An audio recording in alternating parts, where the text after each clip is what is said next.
The work energy theorem is a useful statement that says the net work done on a particle is equal to the change in the particle's kinetic energy, or net work is equal to my final kinetic energy at state B minus my initial kinetic energy at state A. How do we get this, though? We can start by thinking about the amount of work it takes to push on something. So the little bit amount of work that it takes to push on something is equal to the force we're pushing with dotted with the little bit amount of motion that happens. And we can integrate that to get the total work. Fine.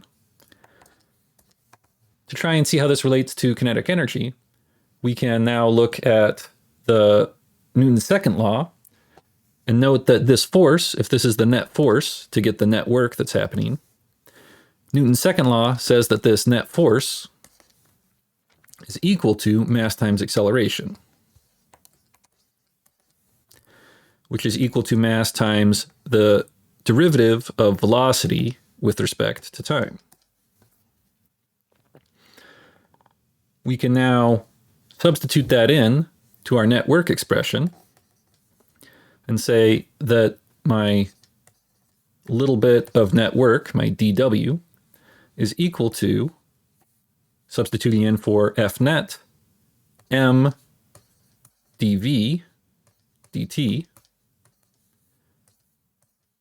dotted with my path, dr.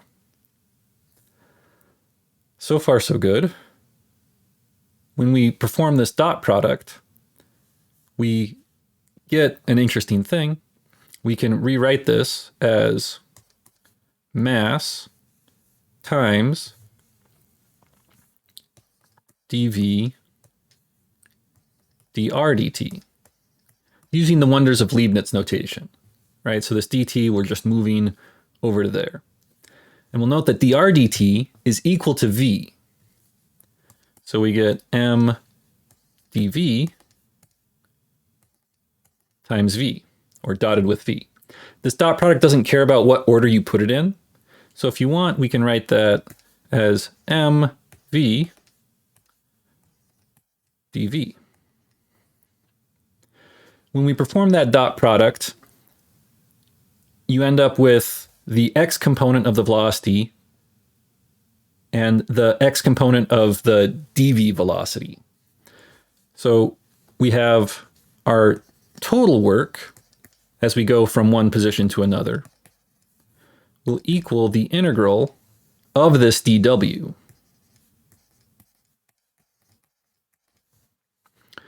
It's going to be easier if we look at this as a scalar statement. So we get integral of this v dot I said would give us our vx d vx plus integral of vy dvy plus the integral of vz dvz. So far, so good. When we integrate this, integral of x dx is 1/2 x squared. Same thing here. Integral of vx dvx is 1/2 vx squared. That leaves us with pulling out all those 1/2s, 1/2 mass times vx squared plus vy squared plus vz squared. Evaluated between our limits of a and b. And when you evaluate that, you get that kinetic energy of 1/2 mv squared in whatever directions you happen to be moving. And I'll actually just write that then as the kinetic energy for B minus the kinetic energy for A. And this tells you that the net work you get when moving from state A to state B is equal to the difference there. Frequently, I like to think of this as whatever kinetic energy I start with, I add on whatever work I put in, and I end up with my final kinetic energy. And there you go. That's the work energy principle. In practice, I will frequently have a body that's drawn with some velocity in state A. This is my initial mass, state A.